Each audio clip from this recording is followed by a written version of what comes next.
Eh bien, bonjour à tous, j'espère que vous allez bien. Aujourd'hui, nouveau format de vidéo. Voilà, j'ai envie de faire des bilans lecture. Je sais que ça se fait assez souvent dans le YouTube Game. Et je me suis dit, bah pourquoi pas en faire moi aussi. Surtout que j'ai un peu d'avance sur mes lectures manga. Et je me suis dit, bah pourquoi pas tous les débuts de mois de vous présenter tous les mangas que j'ai lus le mois précédent. C'est-à-dire que là, je vais vous présenter tous les mangas que j'ai lus du mois de février.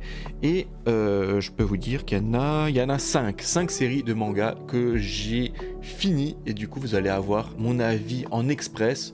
Voilà, comme ça pour ceux qui n'ont pas le temps de voir mes vidéos qui durent à peu près 15 minutes, où je viens beaucoup plus en détail dans les mangas. Là vous avez mon avis beaucoup plus court et comme ça en 15 minutes je vous présente là 5 mangas. Et on voit ça tout de suite avec le premier. Et donc je vais déjà commencer par présenter les mangas que je vous ai déjà un peu présenté la semaine dernière avec ma vidéo de manga en moins de 5 tomes. Et donc je vais commencer par Léviathan. Alors là, vraiment une grosse surprise, un gros coup de cœur pour ce manga. Voilà, bon, je vais pas revenir là-dessus. Pour ceux qui n'ont pas vu ma vidéo de la semaine dernière, on va suivre des pilleurs de vaisseaux et ils vont tomber sur le vaisseau du Léviathan et l'un des pilleurs va trouver un carnet de bord où ça va expliquer tout ce qui s'est passé dans ce vaisseau et voilà il y aura plein de péripéties. Vraiment bon, je vais pas revenir en détail sur le scénario, en tout cas moi j'ai beaucoup aimé, c'est un bon thriller science-fiction, un peu psychologique aussi, vraiment avec un bon retournement de situation. J'ai adoré.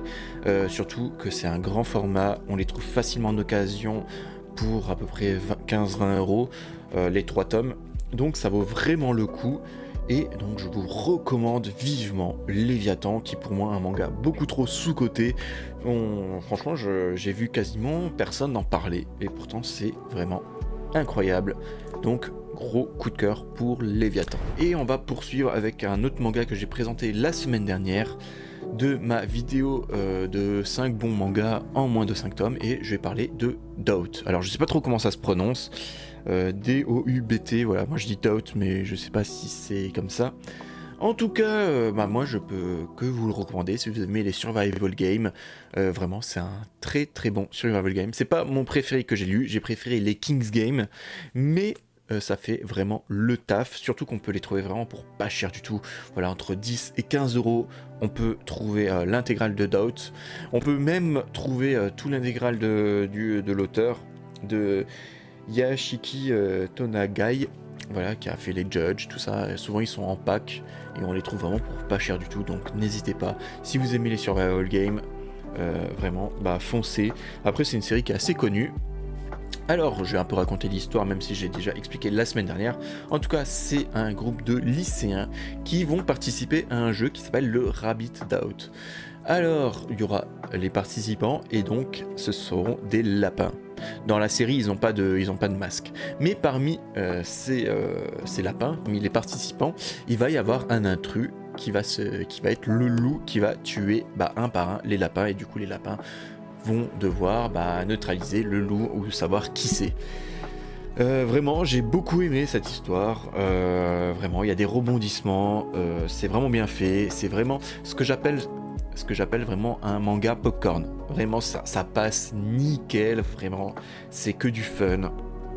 Ça se prend pas la tête, même si c'est l'histoire est vraiment surprenante. Après, comme j'ai dit dans ma vidéo précédente, le dessin fait fait très shonen. Voilà, on peut le voir, ça fait très très shonen neketsu. Après, je dis pas, il faut pas se tromper, ça reste quand même un seinen, c'est assez gore. Je vais essayer de vous montrer un peu de violence, si j'en trouve, bien sûr. Ah, bon, par exemple, là, voilà, un peu, on le voit pas trop, mais bon. En tout cas, c'est assez gore, voilà, ça se prend pas trop la tête, il y a une bonne histoire, il y a une bonne intrigue, les personnages sont très sympathiques, donc je le recommande. Et maintenant, on va faire les mangas que j'ai jamais présentés. Donc là, comme vous le savez, j'ai récupéré les chefs-d'œuvre de Lovecraft de Gutanabe. Voilà, donc j'ai pu en lire un et je vais vous présenter celui qui hantait les ténèbres. Alors c'est assez court, voilà, surtout qu'il y a 2 histoires dans ce manga. Voilà, il y a Dagon, qui est une histoire courte, vraiment très très court même, et celui qui hantait les ténèbres qui est un peu plus long. Donc, qu'est-ce que j'en ai pensé de ce manga? Déjà, pour commencer, ça fait très longtemps que j'avais envie de lire des Lovecraft, voilà, en roman, je précise. Et du coup, quand j'ai vu qu'il y avait des mangas qui retraçaient ces nouvelles, donc je me suis dit, ah tiens, pourquoi pas déjà commencer par ça avant de lire les romans, pour déjà me faire un peu une idée, même si je connais un peu Lovecraft avec Arkham, l'appel de Cthulhu et compagnie. Voilà, donc je me suis précipité pour voir s'il y en a en occasion, surtout que ces mangas valent très très cher, c'est à peu près entre 15 et 20 euros en fonction du manga, enfin 18 euros pardon, entre 15 et 18 euros. Surtout que c'est vraiment du très très beau format. Enfin, c'est une très belle édition, c'est du grand format, voilà, c'est ce que je veux dire. Il y a du simili-cuir sur la couverture, voilà, ça c'est très agréable à toucher et ça fait super classe dans une mangatech, vraiment, rien que pour ça, ça vaut les 15 ou les 18 euros. Alors, qu'est-ce que j'en ai pensé de ces nouvelles? Eh ben, j'étais un peu déçu, je vais pas vous le cacher. Voilà, entre Dagon et celui qui hantait les ténèbres. Alors Dagon, on va suivre un naufragé où il est sur un navire de guerre qui s'est fait attaquer, et du coup il est en naufrage dans une barque, et du coup il dérive un peu dans l'eau. Tout d'un coup il arrive sur une île et il va découvrir des trucs sur cette île. Voilà, en gros c'est une histoire très très courte. Et après on va suivre celui qui hantait les ténèbres. Du coup c'est un écrivain qui est chez lui, qui est hanté, enfin qui est possédé, enfin qui est complètement matrixé par une espèce de cathédrale qu'il voit au loin, et il a tellement envie de voir ce qui se passe là-dedans, et du coup il va se rendre au village où il y a cette cathédrale ou cette église, je sais plus, et donc il va découvrir un livre un peu mystérieux, et voilà, il va se passer des trucs. Donc qu'est-ce que j'en ai pensé en gros? Comme j'ai dit, c'est un peu une déception, voilà, c'est pas trop... je sais pas, les 2 histoires il n'y a pas vraiment de fin, c'est une fin très ouverte, vraiment, je trouve que l'intrigue n'était pas... Enfin, ça faisait pas vraiment peur, c'était pas très fantastique. Après, le dessin, vraiment, là, voilà, c'est vraiment nickel niveau dessin, on dirait que c'est fait à l'encre bien noire, enfin je veux dire, le noir est vraiment très très noir, il y a beaucoup de détails, vraiment niveau dessin et atmosphère, on est complètement dedans. Vraiment, moi j'ai vraiment adoré l'ambiance et le dessin, mais moi ce qui me dérange, c'était vraiment l'intrigue et les histoires, quoi. Vraiment, c'est voilà, je vous montre un peu un monstre, voilà, je vous dis pas dans quelle histoire c'est, mais en tout cas voilà, on va avoir des monstres comme ça. Vraiment, donc une petite déception, je m'attendais à mieux niveau de Lovecraft, donc celui-là je peux pas trop le recommander, voilà, celui qui a hanté les ténèbres, voilà, à part pour les fans de Lovecraft, sinon passez votre chemin, à part si vous les trouvez vraiment pour pas cher du tout, ou dans une compilation comme moi j'ai pris, où il y en avait au moins 6 ou 7 dedans, voilà, donc celui-là, plutôt, enfin je vais pas dire que c'est nul, c'est plutôt moyen, j'ai envie de dire, voilà. Il y a quand même une bonne ambiance, c'est bien dessiné, c'est bien rythmé, mais pour moi l'intrigue et l'histoire, mais j'ai envie de dire. Et il me reste encore 2 mangas à vous présenter, et on va poursuivre avec ça. Alors, le mois dernier, j'ai lu les Beastars, que j'ai fini. Alors, déjà, quoi dire de Beastars? Moi, voilà, quand j'ai vu ça, ça m'a fait direct penser à Zootopie de Walt Disney. Zootopie, un dessin animé que j'adore, en tout cas. J'ai beaucoup aimé, pour moi, c'est un des derniers Disney que j'ai vu et que j'ai bien aimé. Donc, et surtout que je sais que Beastars a vraiment une très bonne réputation. Donc, je me suis dit, allez, pourquoi pas, si je les trouve pour pas cher, voilà, je les prends et je vais les lire. Ce qui est totalement fait à ce jour. J'ai fini l'intégrale de Beastars. Alors, qu'est-ce que j'en ai pensé? Déjà, niveau édition, c'est un peu moyen. Voilà, c'est du petit format, vraiment petit. Je veux dire, je vais mettre derrière les dots sont quand même plus grands. C'est du format shonen, mais c'est un seinen. Après, ce qui est vraiment bien, c'est que derrière les jaquettes, il y a toujours une petite histoire devant et derrière. Voilà, ça c'est vraiment cool. Ça, c'est un truc que j'adore. Voilà, qu'il y ait des petites surprises quand on lève les jaquettes. Ça, c'est vraiment cool. Le papier est plutôt de bonne qualité. Après, qu'est-ce que je dois dire en gros de ce manga? C'est pas trop le style de manga que j'aime. Je m'attendais à autre chose. Je m'attendais vraiment à un truc un peu policier, un peu comme dans Zootopie, voilà. Même si le début fait très policier, voilà, on va suivre. Du coup, c'est les herbivores et les carnivores qui doivent vivre ensemble. Tout d'un coup, on va suivre du coup ce personnage-là qui s'appelle Legoshi, qui est un loup gris, je crois. Qui fait partie d'une troupe de théâtre, et du coup, tout d'un coup, dans cette troupe de théâtre, il y a un herbivore qui va mourir, et du coup, tout le monde va accuser les carnivores, et du coup, il y a un peu une intrigue comme ça. Mais bon, c'est pas le cœur de l'histoire, c'est ça ce que je veux dire. C'est plus le vivre ensemble entre carnivores et herbivores, c'est ça qu'il faut voir. Après, il faut aimer un peu le délire de voir, de voir des personnages en...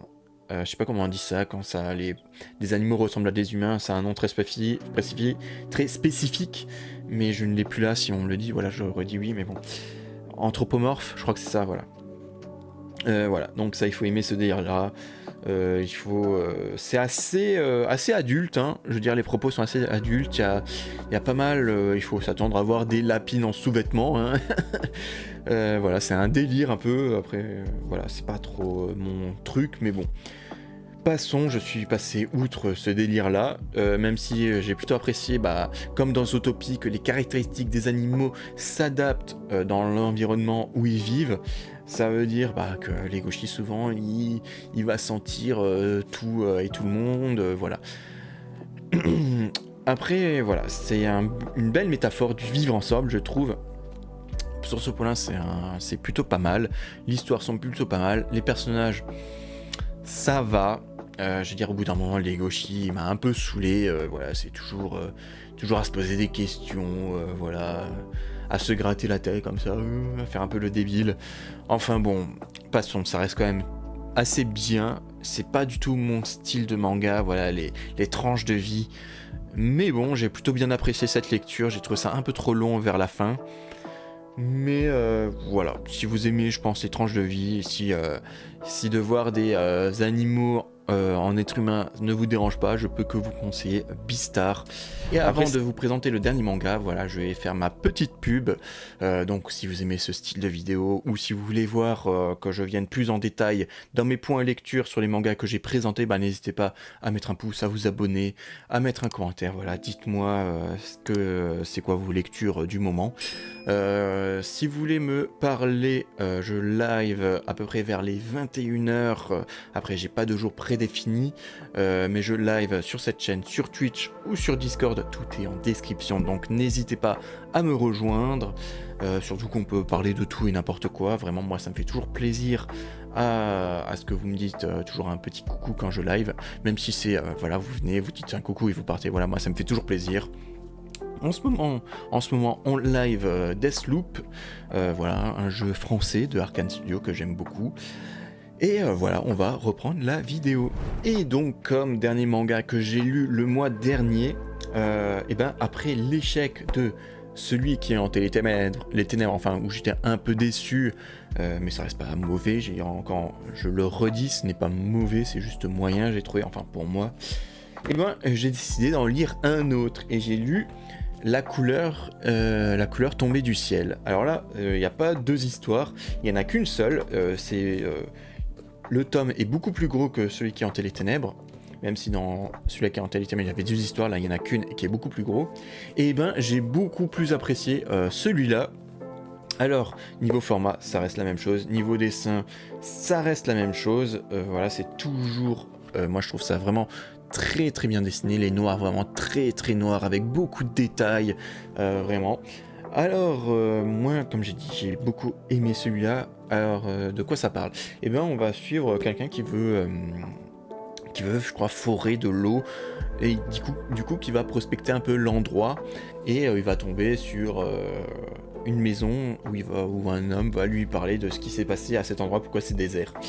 Et tout d'un coup, il va raconter l'histoire, et ça va être en fait une météorite qui s'est écrasée près d'une ferme, d'une famille où vit une famille, et du coup ça va faire la une des journaux, tout le monde va en parler, et tout d'un coup il va se passer pas mal de choses un peu bizarres liées à cette météorite. Voilà, je vous raconte pas tout, mais franchement j'ai beaucoup aimé cette histoire. Voilà, là il y avait de l'intrigue, on a envie de savoir ce qui se passait, il y avait du suspense, il y avait même des moments horrifiques où limite enfin j'ai pas envie de dire qu'il y avait des scare jumps, mais limite il y avait vraiment une ambiance beaucoup plus pesante que dans celui qui hantait les ténèbres. Vraiment, voilà, c'est ce que j'attendais d'un Lovecraft en tout cas. Et même l'histoire était vraiment originale, ça m'a fait penser un peu à l'étoile mystérieuse de Tintin. Voilà, si vous l'avez lu, ça ressemble un peu à ça, vraiment avec des trucs un peu bizarres qui va se passer. D'ailleurs, je me demande si Tintin s'est pas inspiré de cette histoire pour faire l'étoile mystérieuse, parce qu'il y a vraiment beaucoup de ressemblances, surtout avec des insectes géants.